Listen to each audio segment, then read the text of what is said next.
Okay, that rounds out our fall program, or our spring programs. Today we're here to talk about housing, income equality, and the loss of local control. What is the real crisis, and what are the solutions? Our speaker is Susan Kirsch.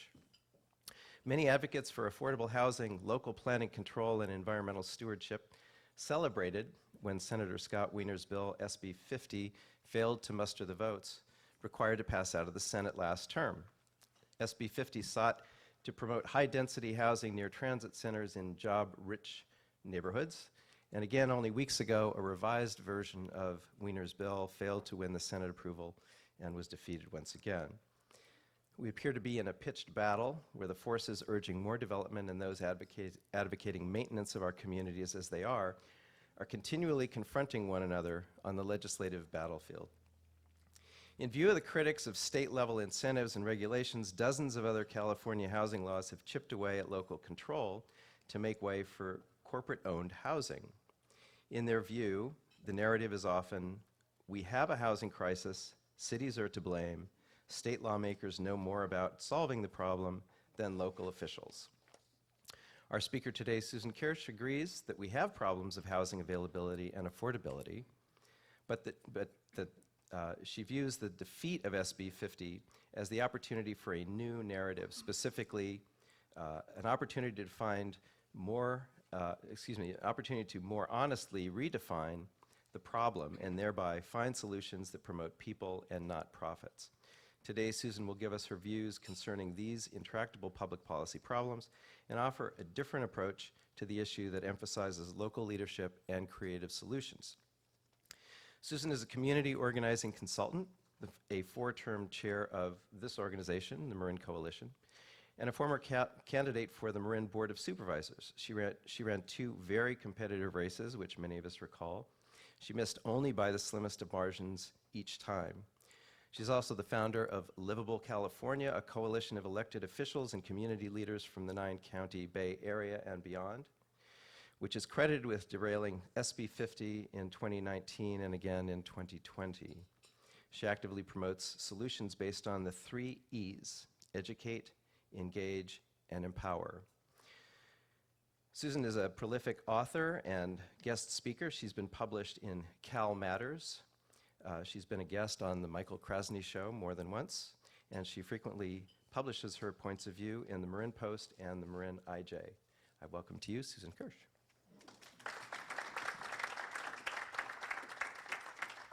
Thank you, Scott.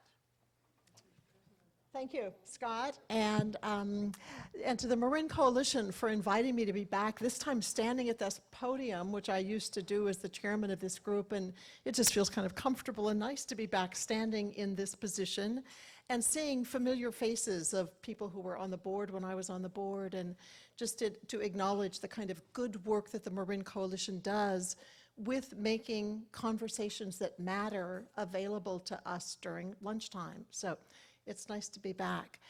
And it's really nice to be back as well with this being, the day after an election, and just honoring how important it is that we have informed electorate and that we all have the chance to vote. And, I brought a copy of the IJ with me today just because I was looking to see, well, what might I say as just a comment or two about the election. And what I understand most of all, these elections are too close to call, and that there are some very slim margins on so many of the important issues. So trusting we were all an audience that voted yesterday and that we will all keep track of what happens.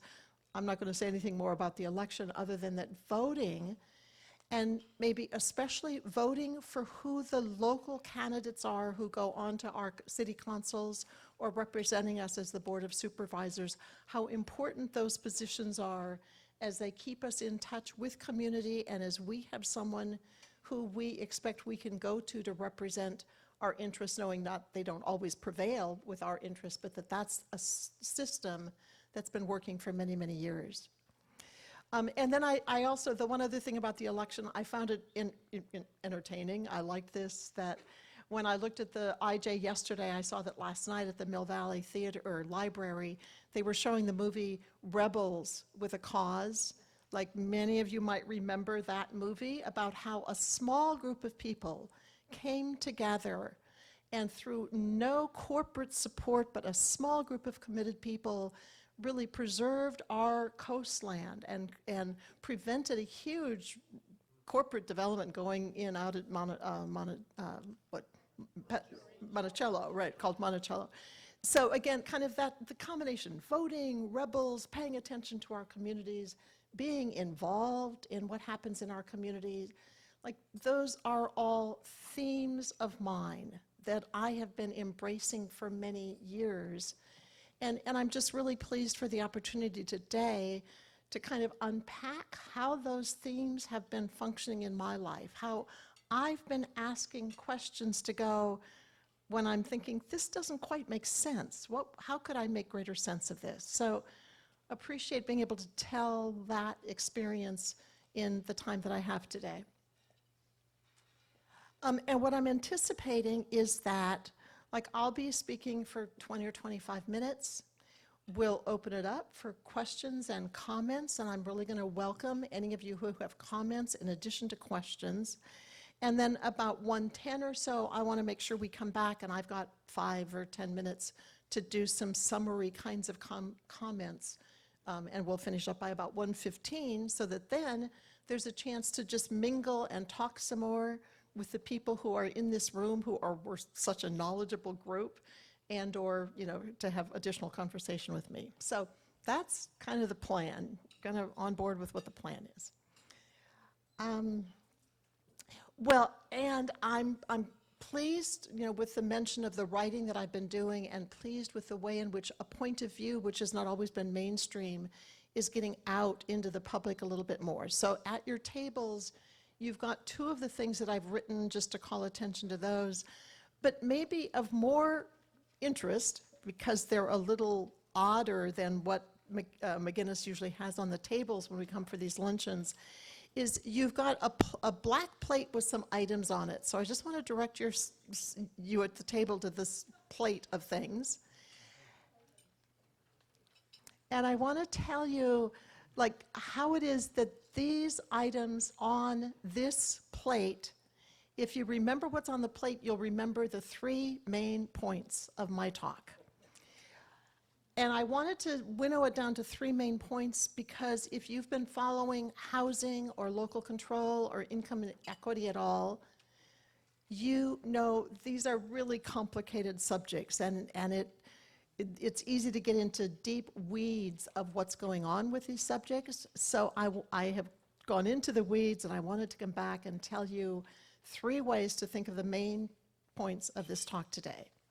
So first of all, if someone at your table would grab the Kool-Aid off the black plate, grab the Kool-Aid and just pass it around so you can all see that one of these items is the Kool-Aid jammers. I thought that was kind of cool, that they're Kool-Aid jammers. And this represents the first main point that I'll be talking about, and that is that we have been asked to drink the Kool-Aid of a false narrative about housing. Let me just say again, we've been asked to drink the Kool-Aid of a false narrative about what's going on in housing. So that's going to be my first point. My second point, you'll see on these trays as well, maybe you could just grab some money and pass the money around, from the Monopoly game. There's also deed cards, and we thought about putting housing and hotel on these, but the density was too great, so we didn't do that.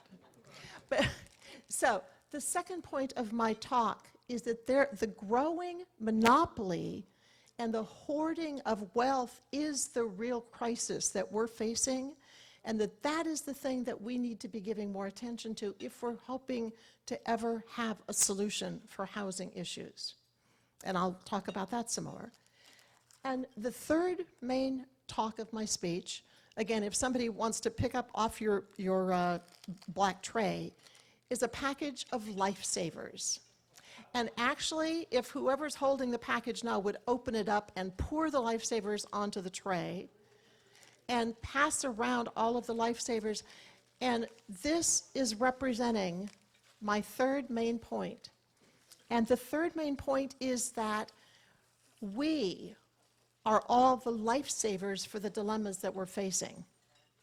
you sitting at your table, and if you look around the table, the people who are sitting at the table with you, we are the lifesavers for what's going to be our future and how we're going to make it a future with equity and quality of life for all of us. So, okay, so there you have the 3 main points of my speech. If you have to leave early, false narrative about the housing crisis, monopoly of wealth is the problem, and the solution is we are the lifesavers. So, okay, how'd you like it?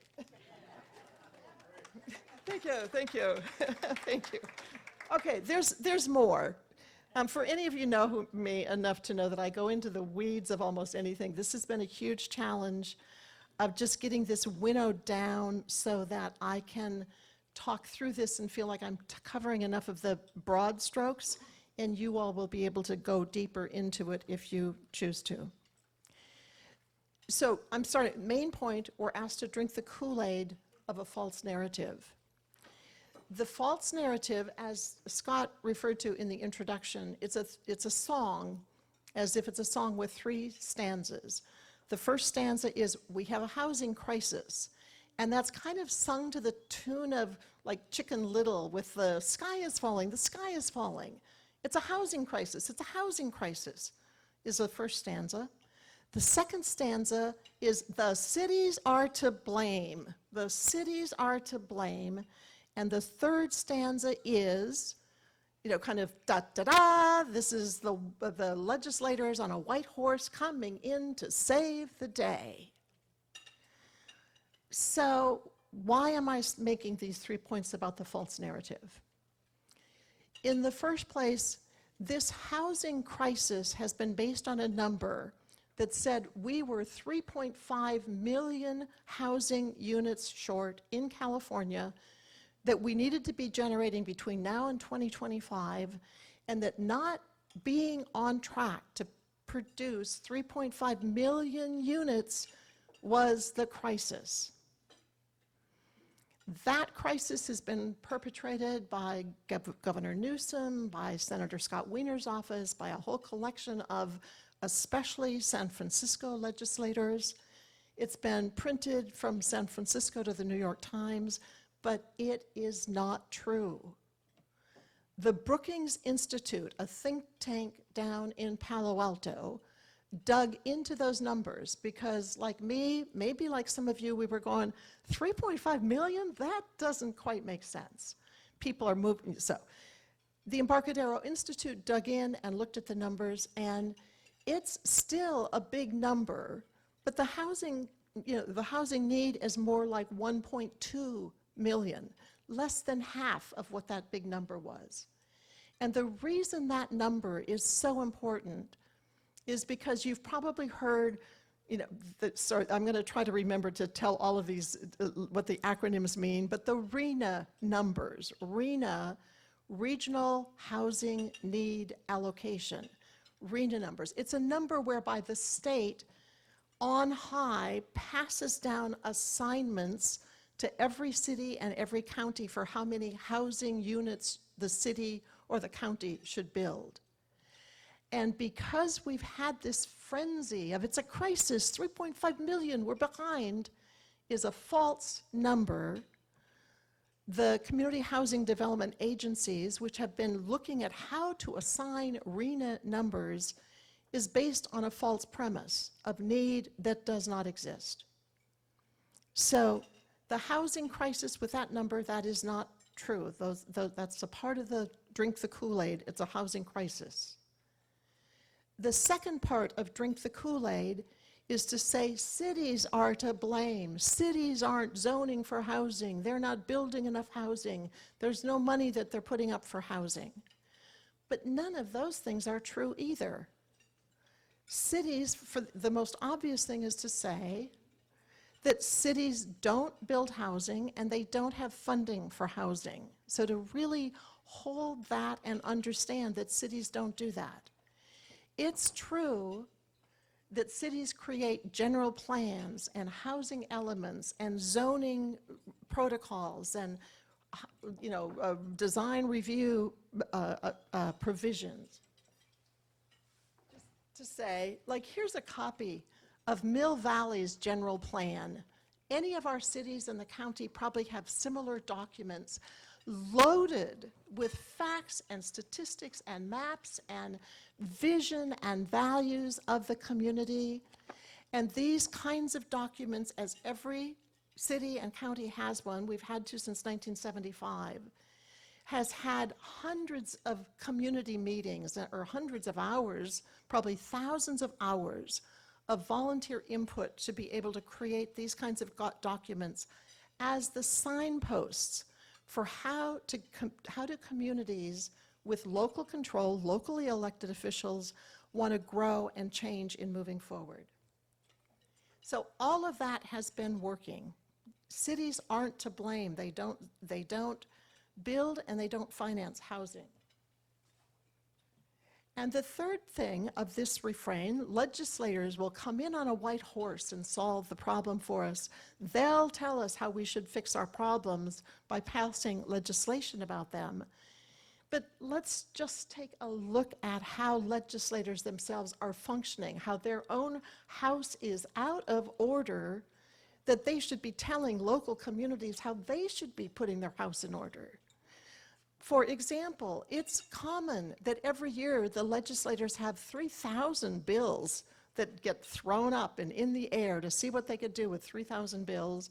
Housing, environment, handicapped, education, so many issues that they're dealing with. But 3,000, really 3,000 a year that somebody is having to deal with? Probably, 100 or so of those might have something to do with housing. Over the past number of years, there's been 12 to 15 bills passed every year, many of them chipping away at local control, the issues and the planning and the provisions that exist in a general plan for the community. If you've ever tried to read legislation, which I've gotten into a little bit more, the language of legislation is really obtuse. You need to read and reread and go back to this section and that section to understand what's going on. It has clumsy formats that the format doesn't really help you track where you are in the legislation. They have provisions in their bills that they can do what is called cut, gut, and amend. So there might be a bill that reads as if it's going to provide safety for manicurists.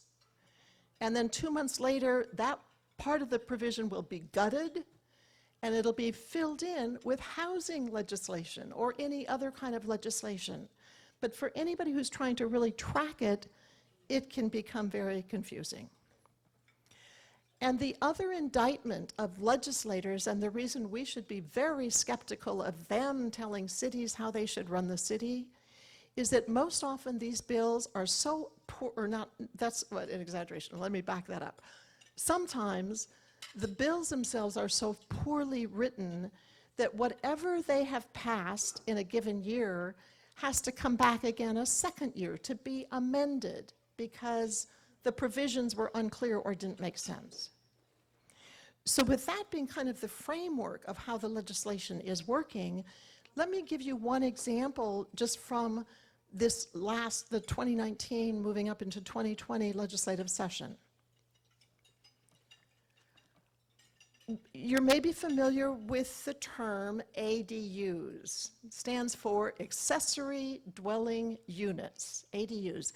It's a great idea. They're usually smaller units. It's like granny flats or the places that can be built in your own backyard. So because they're smaller, because you own the land, they can be built more inexpensively and thus be more affordable than other kind of building. So in 2019, the legislators didn't come together to pass one bill, they passed 3 bills around ADUs. And they didn't work out the kinks and the inconsistencies from one bill to another. They passed all 3, and they passed them, I think it was October. The governor signed, not one, not demanding one, but signed all 3. And with legislation that had not been unified, it hadn't been coordinated, they still put an implementation date on the backs of cities to say these bills had to be implemented January 1st. I mean, now tell me how there is any sense in that kind of timeline that the legislators should be telling cities how to be doing some of the work in the cities. These bills, well, and so let me give you an example then of how this played out in Mill Valley. I mean, I'm from Mill Valley, so that's what I refer to a lot because I know it best. In Mill Valley, our planning commission had spent 2 years looking at ADUs because they said, this is a great idea. We want to make it move smoothly in our community. In that time, they had also been mindful of the provisions that would make ADUs work really well in Mill Valley. There was a requirement for owner occupancy. Like the ADUs, the way the new law is, you can have your main unit, you can have a junior ADU, a part of your unit, you can have a 1,200 square foot, like now a second unit, and still a third unit, so in total 4 new living spaces. So in Mill Valley, they made provisions to say that however you expanded on this, it would be owner occupied. So this wasn't going to become a little cash cow for the outside owner.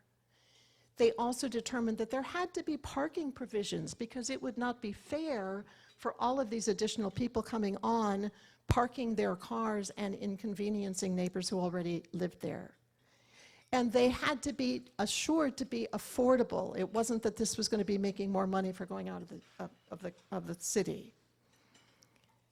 With the 3 new laws that passed, with the due date of January 1st, the Planning Commission came together in January going like, this is like fruit basket upset. What are we going to do? Wanting to be in compliance with the law, and the new laws made a mess of everything that had been done up to this point.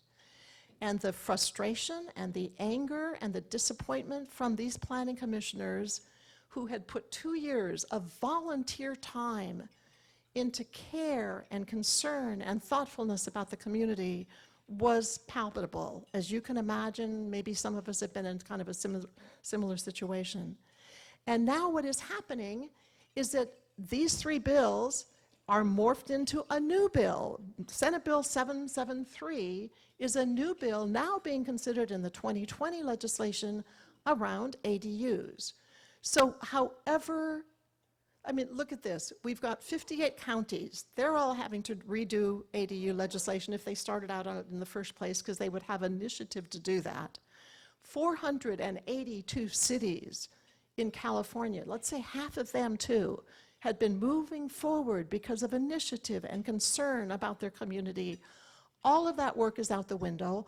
All of that staff time that we have paid for to have them doing their job is wasted. So that's an example of what's happening in the world of legislators making rules for us.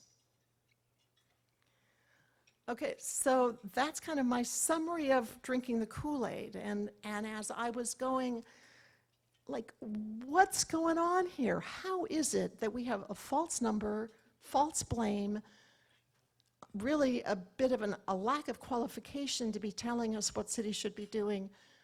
What is it that could be going on here? How do I explain this to myself, and then now, how do I explain it to you? So it brings me to point number 2 about the monopoly of the housing, of the monopoly of wealth being accumulated into the hands of fewer and fewer people. So in some ways, it's satisfying to know that this is nothing new. You know, you might, well, I didn't know, I had to look it up, but that monopoly came out in 1935. So in some ways we're dealing with monopoly, a real estate trading game with a winner-take-all purpose to the game is nothing new. But it seems like we've moved on to a culture of what I call unscrupulous capitalism. There's a lot to be said for capitalism and how that has worked and made our country able to be great in so many ways. But we have a problem with capitalism without conscience and without caring for neighbors and community and the local area. And let me just give you an example of that. Aaron Glantz is a San Francisco author who wrote this book called Home Wreckers. Home Wreckers. It's about the 2008 housing crash. And the title is telling enough, but let me read you the subtitle of this book, which gives the story of unscrupulous capitalism. The subtitle is How a Gang of Wall Street Kingpins, Hedge Fund Magnates, Crooked Banks, and Vulture Capitalists suckered millions out of their homes and demolished the American dream. Over 3 million people lost their homes in the 2008 housing crisis. These are the people, this group of know-it-alls are the ones who did that, extracting wealth, like they would extract oil from the ground, extracting wealth from individual people who were trying to get a foot onto the American dream.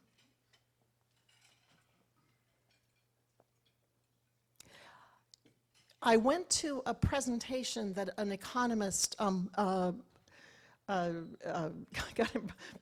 Storper, was speaking at. He's at the UCLA, he's with the London School of Management, and there was a Q&A time, and I was able to ask him, like, what's different now from what was going on in 2008 that gives us either reason for hope or greater despair?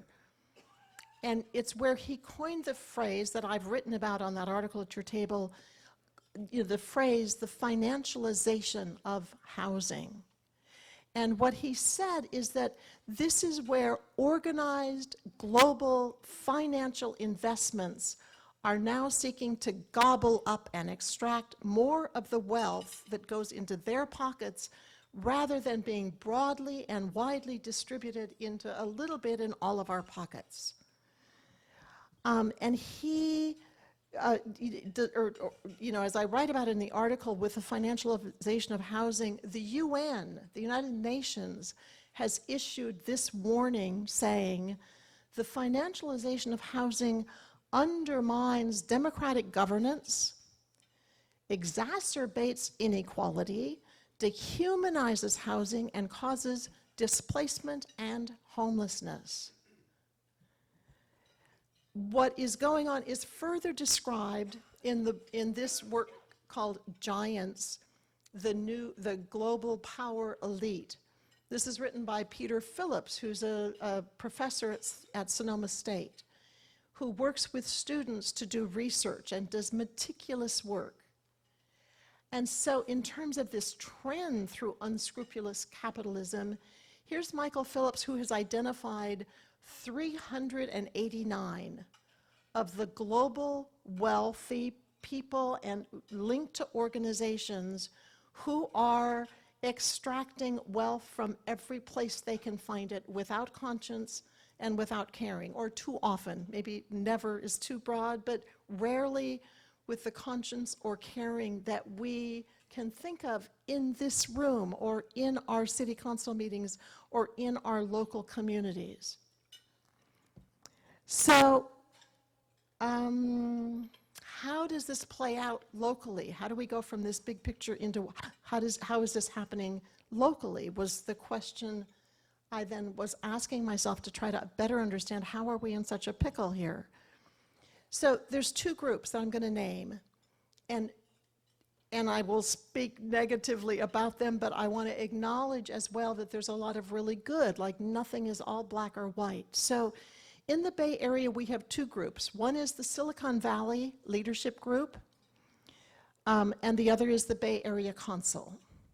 Both of them have about 400 members, drawing from the mammoth corporations, the Googles and Apples and Facebooks and Genentechs of their area. Silicon Valley Leadership Group, recruits members by saying they'll help you compete in the global economy. The Bay Area Council promotes its membership by saying you will gain significant clout. So there's several examples that I could give you, but I'm going to just go to one example in terms of how Silicon Valley leadership, Bay Area Council, have worked then with MTC, the Metropolitan Transportation Commission, who a few years ago gobbled up what we had as a representative organization ABAG, the Association of Bay Area Governments. So in 2018, this group came up with a plan that they called CASA.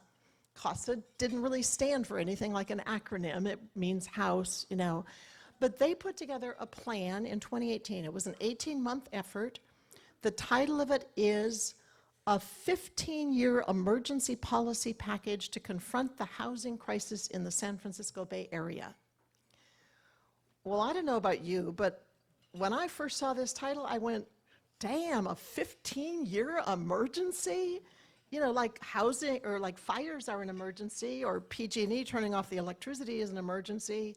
But really, a 15-year emergency, doesn't this seem like 15 years would be more of a planning effort with thoughtfulness about what problem are we dealing with and what are the causes and what are the possible solutions? But their language of it, no, it's a 15-year emergency, and then it's to deal with a crisis. So like we get the double whammy of, oh my God, the sky is falling, the sky is falling. The composition, they had 3 different groups. They had like 40 or more people in 3 different groups. They were the representatives from Amazon, Google, Facebook, the Builders Union, California, the builders, the unions, and the big cities of the 9-county Bay Area. But significantly, 97 of the 101 cities in the Bay Area were not represented. They didn't have a seat at the table.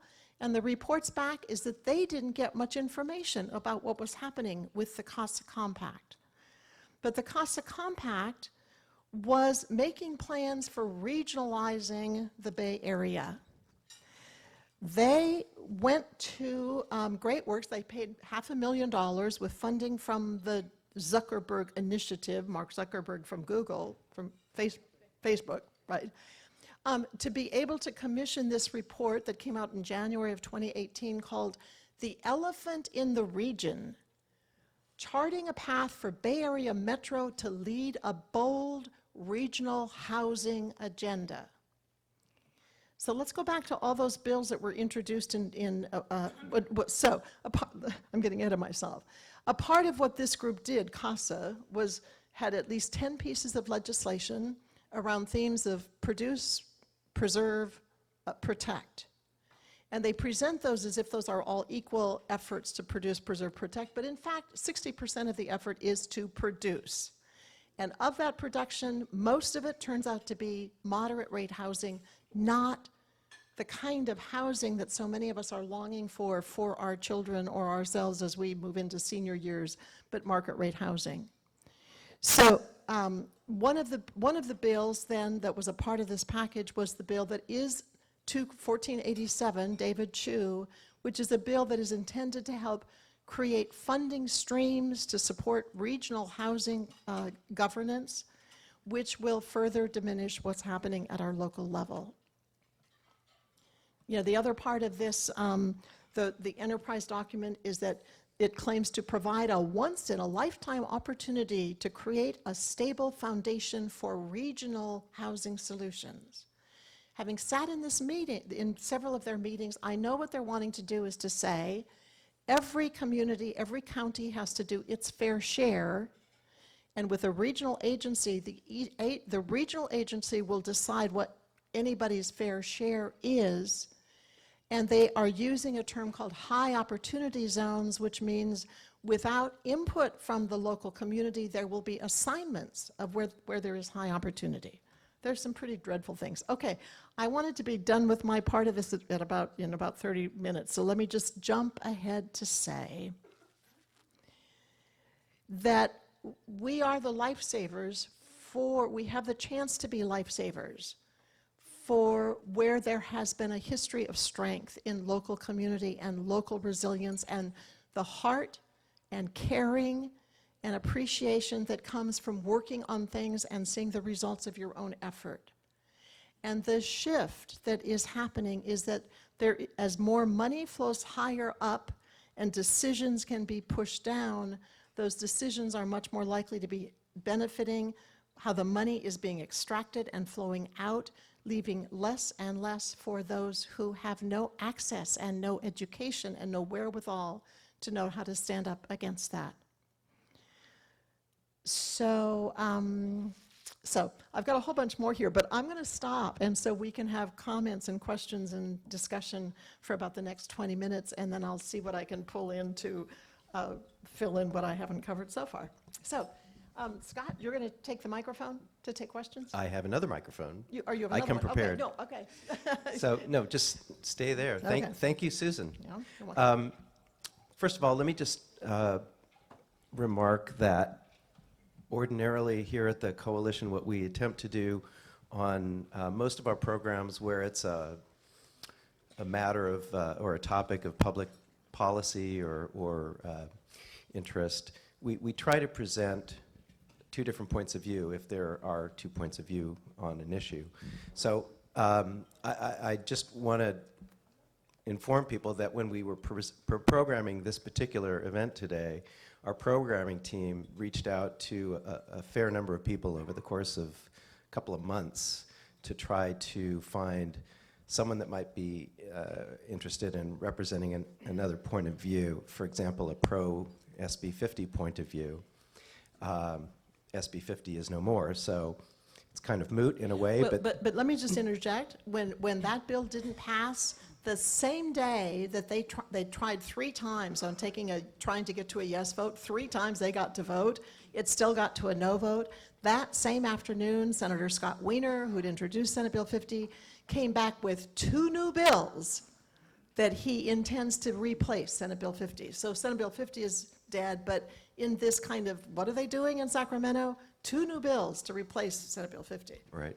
Anyway, the larger point I'm trying to make is that as an organization, we try to present various points of views, and for today's event, we attempted to have a pro-SB 50 representative, and we were just unsuccessful at getting anyone to commit to do that. So fear not, we're definitely attempting to fulfill what we view as our obligation to bring a variety of points of views to our podium. Now, having said that, we were able to get some folks to come and attend from the San Francisco Housing Action Coalition, as I introduced earlier. So I'm going to begin the questioning with Todd David, who is the executive director of that coalition. And in lieu of, having a formal podium today, he may have some questions of our speaker that would address some of the countervailing positions or issues that might be of interest. Thank you, Scott. As Scott said, I'm going to stand up if that's okay. As Scott said, my name is Todd David. I'm the executive director of the San Francisco Housing Action Coalition. And I would say that we probably take a different point of view on this issue than Susan does. I really just have a couple of comments, and then I'm happy to put a question towards Susan. Also, so I think one of the things that we fundamentally, like our kind of reason for existing, is that we fundamentally believe that we have an affordability and displacement crisis. I don't like to call it a housing crisis. Call it an affordability and displacement crisis, primarily caused by underproduction of housing in San Francisco, the Bay Area, and the state of California. And so let me just start with some straight up data. The state of California is 49th in the country, 49th in the country in housing units per capita. The only state that has fewer housing units per capita is Utah. And we believe that, so there hasn't been a lot of research into that. We think that one of the reasons that may be is because of larger family sizes. But just straight up a fact, 49th in the country of housing units per capita. So there's that. This debate as to whether the numbers 3.5 million shortage or 1.2 million shortage, I'll say, I'm glad to hear that there's agreement that there is a shortage of housing, right? I'm glad to hear that. I was at an event like this not that long ago where someone quoted the Embarcadero Center that Susan quoted, said there's 1.2 million shortage, and someone from the audience raised their hand and saying, quoting the Embarcadero Center on housing is like quoting RJR Nabisco on tobacco, right? Like that. I just would ask people to look at where research is coming from when you hear data.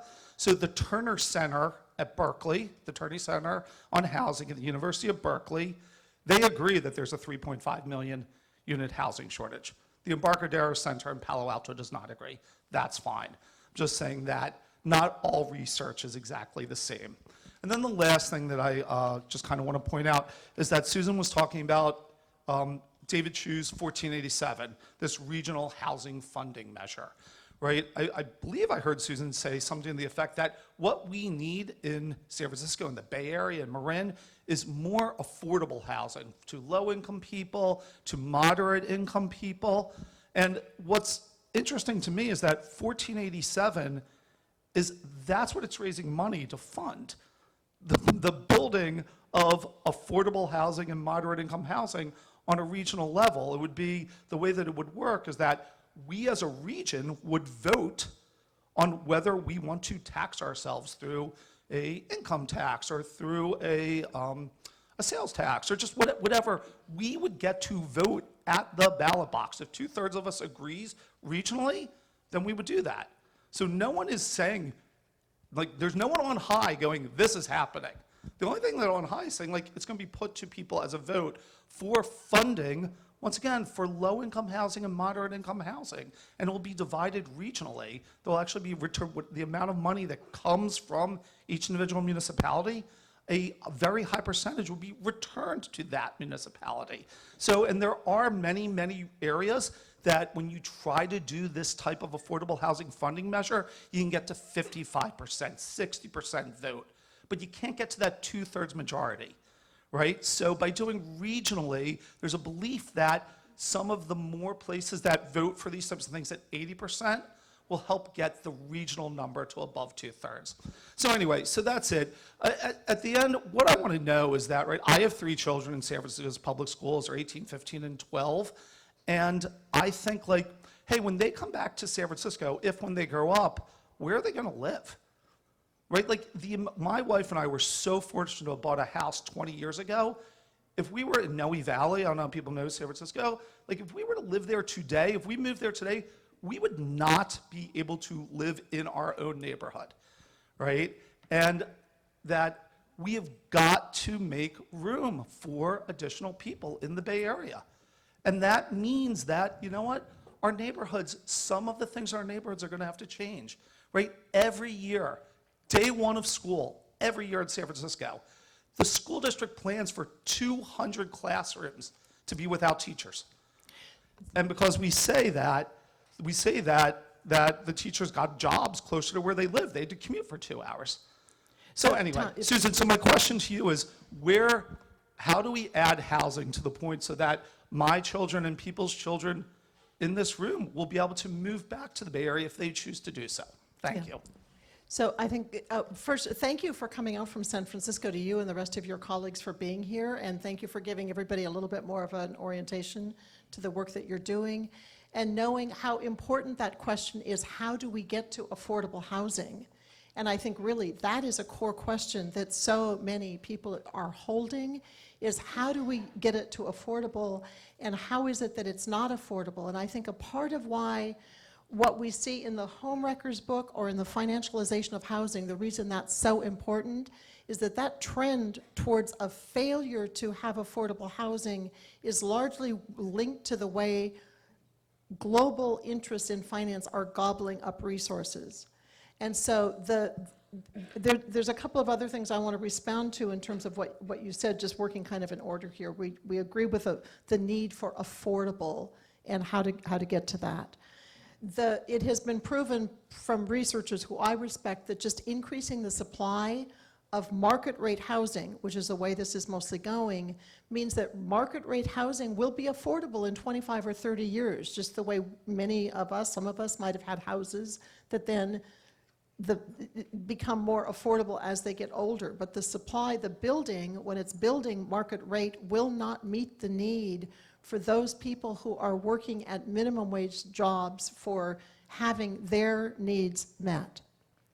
And whereas you kind of dismiss the ideas at 1.2 million housing shortage or 3.5 million, I mean, I think those are pretty significant. That's a pretty good significant range of difference.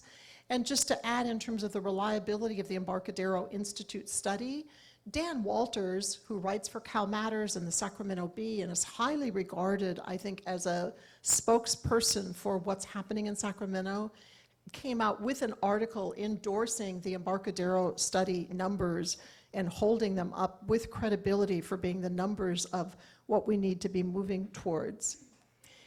And in terms of the Turner Center not agreeing with those numbers, just to say the Turner Center has gotten at least $1.4 million in funding from the Chan Zuckerberg Institute, you know, that money coming out of Silicon Valley, and understanding how often businesses are successful for how often they've learned to offload their expenses. They can be more successful if they can get somebody else to pay for some of what their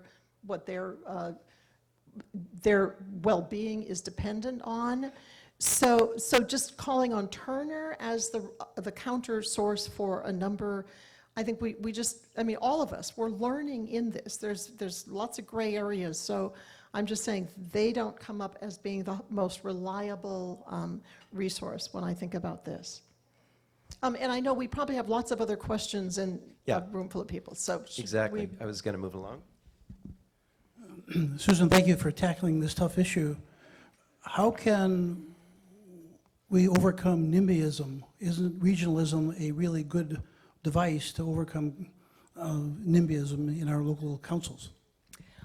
Well, I understand NIMBYism, you know, is a term. It was coined in the 70s. It was used pejoratively in trying to get opposition to big developers coming in and doing housing even in those days. So stopping NIMBYs was a part of a strategy by having that be a disparaging term.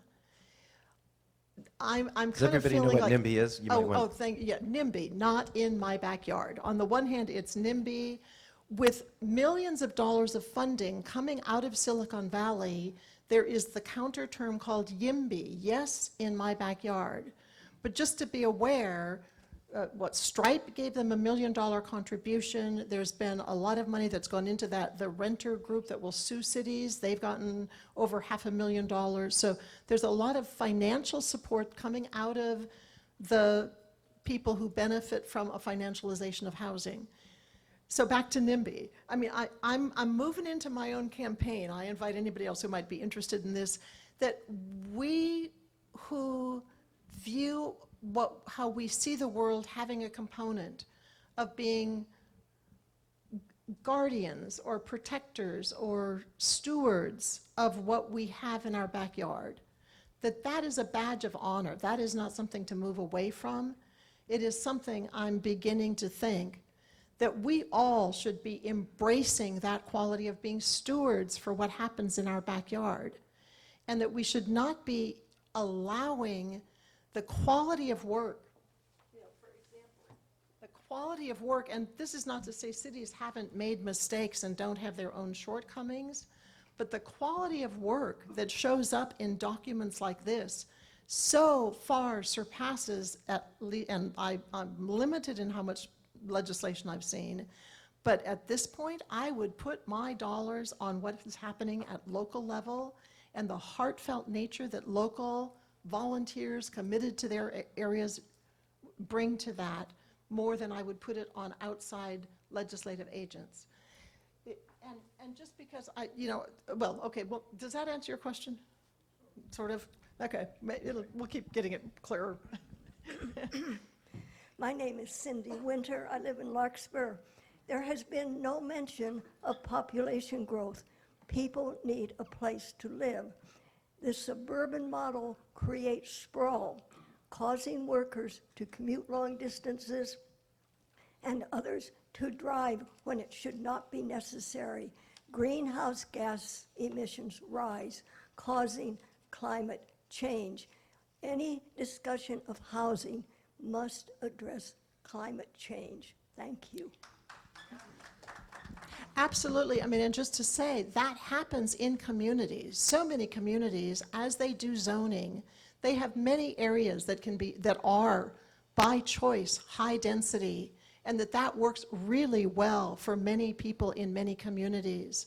And, even in general plans and housing elements, there are so many components of where is the housing going to go, where's going to be single family, where's going to be hospitals, where's going to be airports, where's going to be commercial, professional. So cities are already tending to all of that in a very conscientious kind of way. Thank you for this marvelous presentation.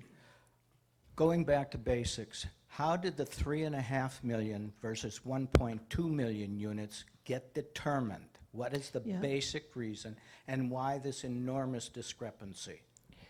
So I think it's the McKinsey, I've known this, and I'm not just drawing it out right now. I think it's a McKinsey study. There was the study that it was used as a basis of coming up with that number.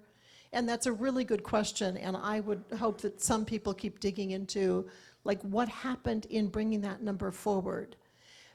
Another thing that I know happened is that at the same time that we need to keep providing for people who want to come into the state, and it's interesting that now more people are leaving the state, so that also changes some of what we need to be thinking of in terms of providing housing.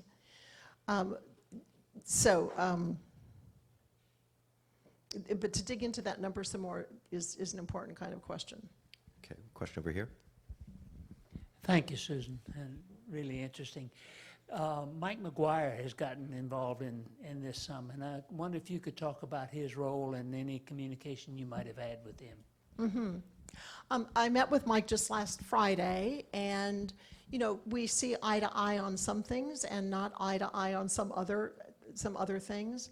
I mean, I think he is such a dedicated senator on our behalf and works really hard to be looking at where are going to be the best self-interests.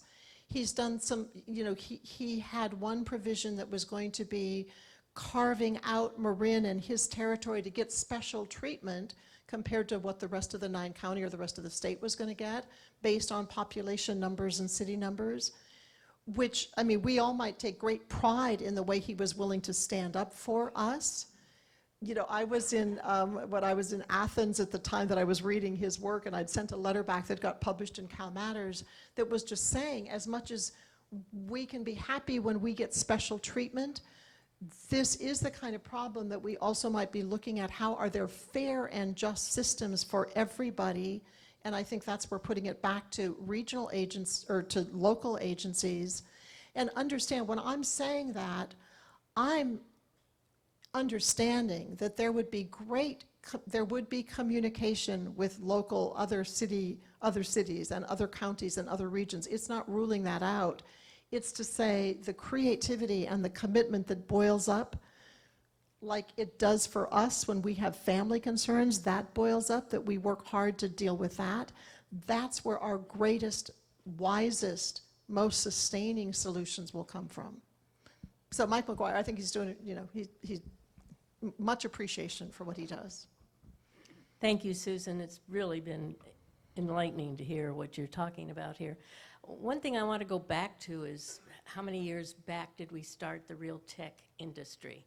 And we've got San Francisco and that Silicon Valley. They made great money within those cities having those big companies come in. Where in their approval did they ask the city, the businesses, how are you going to have people work here? And, can we do something from those groups to get the people, because that's what we're running into. Weiner wants to bring it out here and not take care of it in the city. Exactly. So, and a part of that is in, I think 2011 is when they disbanded the redevelopment agencies, which was providing some money, especially for low-income development. So, but it meant that cities had a pot of money that they could draw from. Those were disbanded, I mean, partly with some really good reasons, but also, in my opinion, partly knee-jerk reaction of throwing the baby out with the bathwater, rather than to take an agency that had been around since 1945 and seeing how to address the fact that it was being misused to build sports stadiums and luxury hotels with the idea it would create jobs and generate jobs. But what happened then is that cities often were approving commercial development because that did contribute to their tax base And that was important for them without having to make the provision for housing. And, you know, one of my colleagues, you know, who's down in the Silicon Valley area, has talked about when they talk to these developers about, you know, how can you help support us in terms of the costs of maintaining the roads and the water and sewers and all the things that go with that development, you know, just was clear on saying that's not our problem. That's the city's problem. So it gets put back on the cities, offloaded back to the cities. And I mean, Amazon paid 0 in federal income taxes in 2018. So it's a part of a discrepancy and an uneven playing field that we're dealing with. Thank you. I'm Phyllis Metcalf, and I'm the Vice Chair of the Planning Commission in Corte Madera. I also have 2 degrees in architecture, so a little bit of understanding about this. Let me stand up. I want to be proactive. We're putting too much emphasis on rental housing, and we have to look at affordable home ownership. It has many pluses besides just giving someone a place to live. And what is happening with rentals is people are buying rentals to make money. Rents go up, people are moving further and further away. And to get to what you said, Cindy, there is something that's being done. Napa County has had a plan since the 1990s. If you find a home within 20 miles of where you work and you have a certain income cap, they will pay 10% of the cost of the house as a down payment. While you live in that house and own that house, you pay no interest, you do not pay back that loan. What happens is when you sell the house, since Napa has put in 10%, they have 10% silent ownership. So when the house is sold, they get 10% of the profit. So let's say you buy the house for $200,000, we should be so lucky, and you sell it 10 years later for $300,000, the $20,000 that the county plan put in, they get back 30. And that's how they keep on helping people buy homes. It gets people off the highways for commuting. It helps the atmosphere. It builds community. People who own become part of the community. They participate. And it also creates the middle class, because I'm sure most of us in this room, if not all, our savings, our worth is based in our homes. And too many people are being denied that. Another plan is something I learned about when I was studying architecture many years ago at Pratt. There's a place on the East Coast, there are a couple of places now, called Levittown. These homes were built after World War II as rentals for the GIs when they came back. They were small, 850 square feet, 2 bedrooms, kitchen, living room, but it had a central finished staircase that led up to an unfinished attic. The cost of building onto your home and adding a second story is in the infrastructure. Those who were in Levitt houses, the infrastructure's there. You're just doing the internal modeling of rooms. It was done on single family homes at that time, on 60 by 100 foot lots. It could be done with multi-housing. There's nothing that says you can't have a 4-plex or a row of 6 or 8 houses that have each one, unit has a central staircase. So people start in a smaller home and they build up. They have a family, they put in more bedrooms, or they put in bedrooms upstairs and they add rooms downstairs. These are things that can be done. And as a matter of fact, I have sent these plans on to our legislators, and the IJ tomorrow is going to have a guest editorial from me which explains this. I have all the research. I've done all this for a number of years. It's been a long-term interest. And I think we have to start looking at what we can do. So thank you so much for bringing that up as a part of what happens at a local level with creativity around how to solve a problem. I mean, as other examples of that, I talked about the ADU legislation in Mill Valley. In Palo Alto, there's incredible work going on around creating jobs, housing, balance strategies. We have cities, San Francisco, I think, is considering a vacancy tax. There's people looking at how to develop land trusts. There's housing, how to build housing, for starter homes along commercial corridors. There's a whole lot of things that are bubbling up at the local level. And should there be support and collaboration coming from the local level, as if there was caring about what happens at the local level instead of at the financialization of housing level, we would, I think, pretty quickly find a whole lot of solutions for the whole range of housing needs. The starter, the mature, the senior, every range of that could be settled. Dave. Hi. Thank you, Vice Chairman of the Planning Commission. I'm Vice Chairman over in Novato. So I'd like to my question is really bringing us down from the academic level to the practical level. I think we can all acknowledge that we need housing of some form or another. The question is, coming from the academic to the practical, being on a planning commission, we're like the catchers in a baseball game, meaning we're not out spinning signs on 101 saying, move here, build here, whatever. We are reactive rather than proactive. We get builders come, nonprofits come, businesses come, and they say, we want to build this, and we really have two charges. One is, does it meet CEQA requirements, and does it conform to the general plan? Isn't that true? Beyond that, it's all a matter of opinion. That said, Mark Twain told us that no one's life, liberty or property are safe while the legislature is in session. And I just came from Sacramento. I'm going tomorrow, League of California Cities.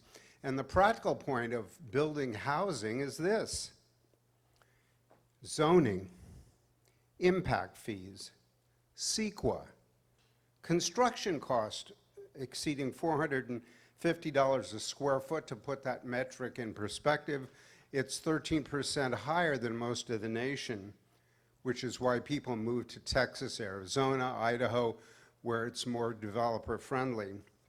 Metrics, there's 20 to 1. The biggest housing crisis is in Santa Clara in the Silicon Valley area, 20 to 1. Here in the Bay Area, 8 to 1 to 4 to 1. Yes, we want to be stewards of the 85% open space we have in Novato. I mean, in the whole county, actually, Marin County. But the remainder, we should have, again, opinion, should we have density in our downtown sections, leaving the neighborhoods to enjoy Tamalpais, Mount Burdell, the open space, but in the center city, two stories. I don't know about you, but for me, we get a lot of requests for building things, but inevitably they die because the scale is so small, the developer or whoever's promoting it can't make any money on it, so they give it up. And we've spent 2 years working on it. What can we do about that? Well, let me tell you what you can do about that. I'll tell you, so you're raising really important questions that I think we're all struggling with. I think just because we're almost at the end of time here, I will probably not be answering your question specifically, and I appreciate how you bring it down to the really nuts and bolts level of this. But as I was thinking, a part of why I feel so passionately about this, and you might disagree with my little display that I'm going to do here at the end of this to kind of summarize what I see happening. But let's imagine that this page represents the totality of what city governments and county governments have been endowed with in terms of how they are endowed with the opportunity to envision and vision and have missions and have general plans and have housing elements and have parking ordinances, all the things that is the totality of what cities up until recently, have had responsibility for and have cared and attended to. And what occurs to me is happening, and just like there are at least, I don't know, there's a whole lot of housing bills that are coming up again this year. So let's imagine that's what's happening to this, or as I see it, the state is saying you can no longer determine where you're going to do building. Through our relationships with developers, that responsibility is taken away. And you no longer can determine height and density. That's going to be ascribed to developers so they can make the money they need for their projects to measure out. And you no longer have to impose CEQA regulations because the environment can be dealt with later. And you no longer have to be thinking about, you will no longer be able to collect developer impact fees because even though their projects will have 30 years of requiring sidewalk maintenance and water and sewage and safety of police and fire, you will have to find other means of meeting those costs. And even though you will be threatened with lawsuits if you don't just kowtow to this, you should accept what we're doing. And what else? You know, your parking issues, those should be left up to you. So what we had as full service, a kind of full service, again, not without flaws, not without a whole lot of things that should be remedied, but that legislation, in my opinion, at the behest of the powers of a global financial agency, are shredding what we have had in our local strength. And so it takes me back to the idea that we are called on. We don't have all the answers.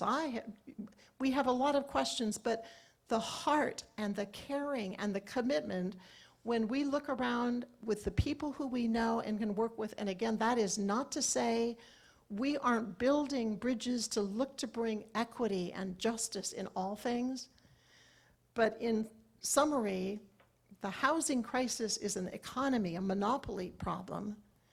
The answer is in strengthening and ascribing and working with the local control so that we can move forward with the greatest opportunities to provide housing and safety and welfare, and especially caring and heartfulness for the well-being of everybody, because we all move forward or we fall behind together, except for that very exclusive group that will continue to extract wealth from our communities if we don't stand up and say, we are stewards of our own backyard and we work together with others to continue as stewards of our backyard.